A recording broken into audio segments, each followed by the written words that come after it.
बिस्मिल्लाहिर्रहमानिर्रहीम अल्लाहुम्मा सल्लि अला मुहम्मदिन अब्दिका व रसूलिका अल मोमिनीन वल मोमिनात वल मुस्लिमीन वल मुस्लिमात। अयूबिया से हमारी आज 7वीं नशिस्त है। हज़रत की ईद और वईद की आप 46 से 47वीं नशिस्त हमारी होगी, जिसमें हज़रत फरमा रहे हैं कि जनाब रसूलुल्लाह सल्लल्लाहु अलैहि वसल्लम को नाम को अदब और एहतराम से पुकारना चाहिए।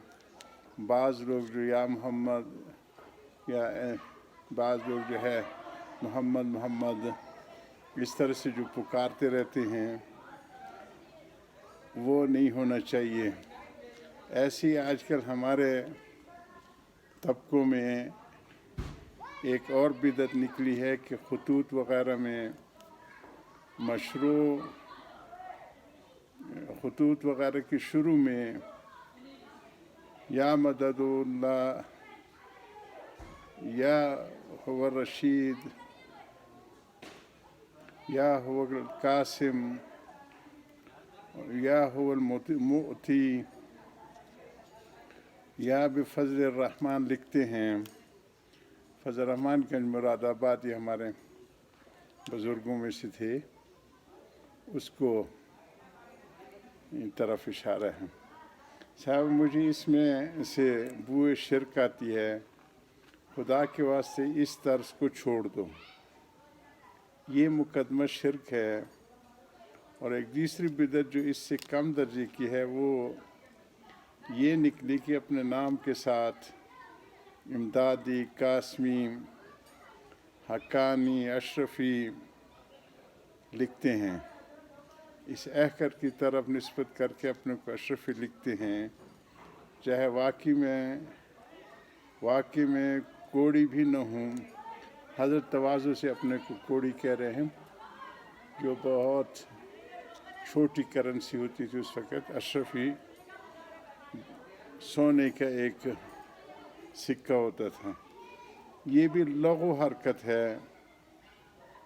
इसमें ख़्वाह ग्रोहबंदी तख़र्रब है, क्योंकि इन सलासिल में कोई इख्तिलाफ़ नहीं है जिसके इजहार की ज़रूरत हो। बस इसको हनफी और शाफ़ी की निस्बत में क़यास करना गलत है, क्योंकि हनफिया और शाफ़िया में ख़ुद फ़ुरू इख्तिलाफ़ बहुत है और अइम्मा अरबा के मुक़ल्लिदीन को बाकी इस्लामी फ़िरक़ों से उसूली इख्तिलाफ़ है। तो इस निस्बत में इस बात का इजहार है कि हम असूलन अइम्मा अरबा के मुत्तबी हैं और फ़ुरूअन किसी ख़ास इमाम के मुक़ल्लिद हैं। लेकिन इमदादी, रशीदी, अशरफ़ी, कासमी, हक्कानी निस्बत ये कासमी में जो निस्बत है उससे कौन से इख्तिलाफ़ पर तंबीह करना मकसूद है? कुछ भी नहीं। इसमें सिवाय ग्रोहबंदी के और कुछ मकसूद नहीं। ये तो जुमला मोतरज़ा था। मैं ये कह रहा था कि हज़ूर सल्लल्लाहु अलैहि वसल्लम का ज़िक्र हर तरीके से जायज़ नहीं। और हाजी साहब को जो शेर है, दे मुझे इश्क़ मोहम्मद और मोहम्मद यूं में गिन, हो मोहम्मद ही मोहम्मद, दर्द मेरा रात दिन। इससे मुराद ये है कि मुझे कायदा शरीय के मुआफ़िक हर वक्त हज़ूर सल्लल्लाहु अलैहि वसल्लम के ज़िक्र की तौफ़ीक हो, मगर चूँकि शेर में तंगी होती है इसलिए शेर में तफसीर न हो सकी,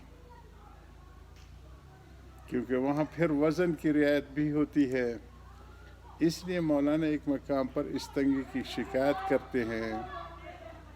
मानी अंदर शेर जुज़ بخبط نیست چو فلاسنگ اترا ضبط نیست جو فلاسنگ اترا ضبط نیست. یہ شعر و شاعری میں جو کافی ردیف کی رعایت رکھتے ہیں اسی کو حضرت کہہ رہے ہیں کہ اس میں ضبط خبط ہوتا ہے اور ضبط کرنا پڑتا ہے. اور بعض دفعہ ان رعایات سے گھبرا کر مولانا بعض تسامحات کا عذر بیان فرماتے ہیں. کافیہ اندیشم و دلدار من گویدم مندیش جز و دیدار من. ہاں ایک کافی ردیف و شعر و شعراء کی جو وزن ہوتے شعر میں اس کی طرف ہے. ہاں اگر کوئی ایسا شعر کہے، ہمارے ایک دوست نے کہا تھا، وہ البتہ ایسی تنگی سے خالی ہوگا. قصہ یہ ہوا کہ ایک بار وہ ایک نئی روشنی والے مولوی صاحب سے ملے اور دیوان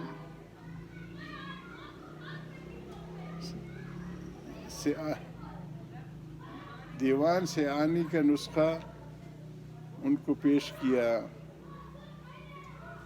دیوان کا آنے کا نسخہ ان کو پیش کیا، مگر انہوں نے کتاب کو دیکھا بھی نہیں.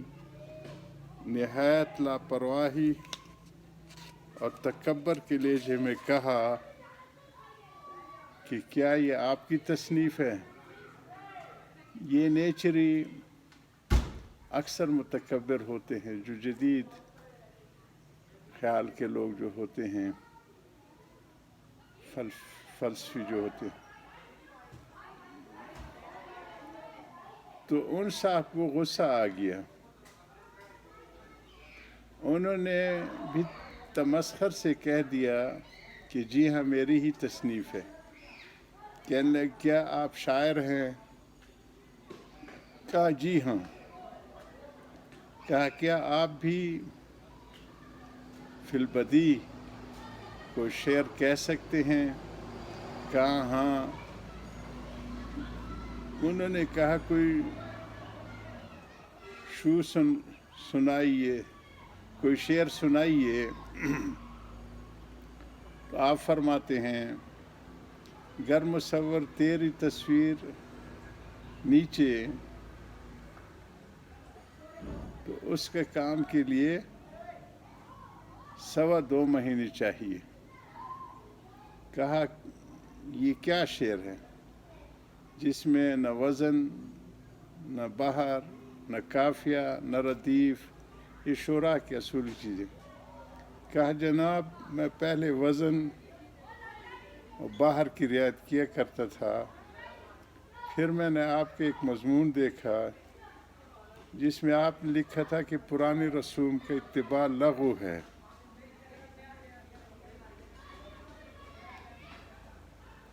مگر